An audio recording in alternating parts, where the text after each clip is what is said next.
Recently, I've been getting really into the speedrunning community. Guys like Small Ant, Summoning Salt, Easy Speezy. I think it's just really cool to see guys push games to the limits. Which had me thinking, is there any music production speedruns?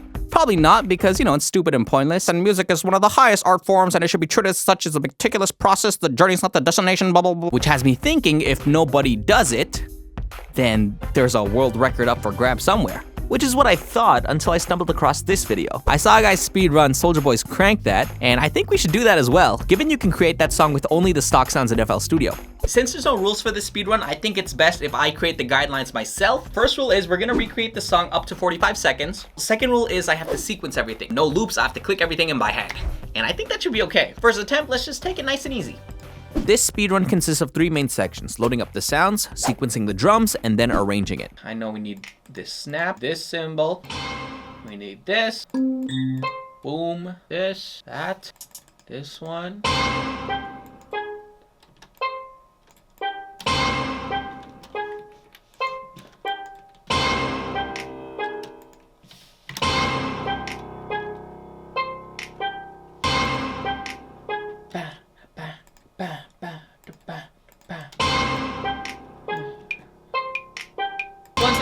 One, two, three, four, 1, 2, chicka, chicka, chicka, chicka, chicka,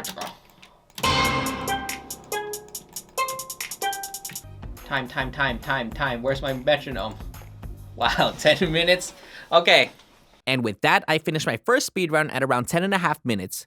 Not too bad, but I knew I could do a lot better. The next day was all about optimizing the route. I knew there was a more efficient way to do this, I just needed to figure out how. Here's what I learned during that day. Something. Is it this one? No, it was in hip hop. No, where was it? It was time consuming to find each and every sound, so instead I put all the sounds into a single folder. Instead of sequencing the drums in individual patterns, I can sequence all the drums in a single pattern and then separate it with a shortcut. Pattern down, split by channel. Boom. Okay. Overall, I got more familiar with the patterns of the drums, and that saved me a lot of time as well. This doesn't come in for 2, this doesn't come in for 2. This doesn't come until the end. And by the end of the day, I was able to get a sub-minute run with 57 seconds. Oh, I messed that up. Time, 57. I did it, right? I actually didn't. I forgot to delete the kick and the clav in this section, but whatever, next day. Now, the next day was gonna be my final day working on this. The first thing I did was a couple warm-up runs, tried to find even more shortcuts and hotkeys, and there was a couple really good things I learned this day. This time, I was using the hotkeys to its fullest potential. Now, in FL Studio, if you ever see lines under a letter, that means a hotkey is available. For example, if I want to clone this channel, instead of clicking it, I can just press C. And it doesn't seem like a big deal, but eventually, all these little shortcuts start adding up. You can see before, when I'm loading up the sounds, I'm clicking open in the new channel. But today I'm using the hotkey and I'm simply pressing O. Open. Now, one of the most tedious and difficult parts of the speedrun was lining up this reverse crash on the beat. It's lining up that reverse that's taking me forever. I had to zoom in and then precisely line up that crash every single time. But I noticed that it was perfectly synced to tempo if the BPM's at 130. Oh, here we go. The song's BPM is at 140, but if I place the crash at the beginning, set it to stretch, then move the tempo, then the length of the crash would remain the same and it would stay on the grid. After I learned these shortcuts, I decided that this is the most optimal route and just go as fast as I can. Okay, I'm going for it. Serious mode. Very serious mode. I was constantly breaking my personal best, but I also felt that I can go faster, so I kept going. Oh god, time. 49. No way. 47. That's our best one. Why is my heart pounding? Oh, 44. A sub 45 second run? 42. No way. Eventually, I got to a new personal best at 41.33 seconds. Man, even for that run, I felt like I can go faster. I felt slow too. I'm gonna keep going. A couple tries later, and I'm nowhere close to making progress. 45.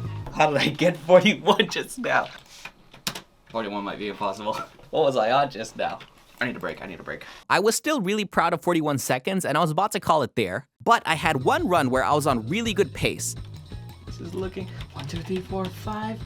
This much, this, no, this, no, this, no. I ended up messing up at the very end, but when I checked the time, I noticed it was under 40 seconds. And I knew if I didn't make that mistake, I would definitely had a sub 40 run. So I decided to keep going. A couple more tries later, and I finally get this run. Whoa.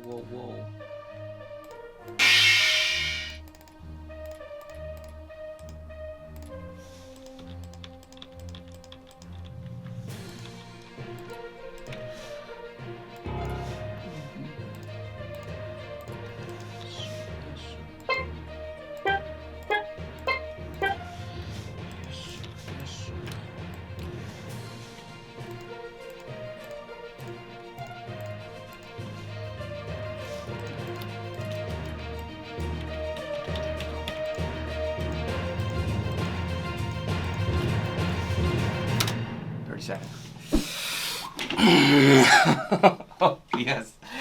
Wait, double check.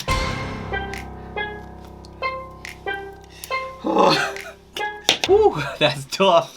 35? No, I can't. Guys, thank you so much for watching this video. Hope you enjoyed it. So the record for the Soulja Boy Crank That first 40 seconds all sequencing percent is 37.39 seconds. If you guys think you can beat this, please don't, because it took me really long to do this. But if you guys have any other fun challenges, make sure you let me know in the comments below. That's about it for now. Love you guys, and I'll see you guys soon. If you have any suggestions, leave a comment. If you like this video, leave a like. If you really like this video, subscribe. If you didn't like this video, leave. Just leave.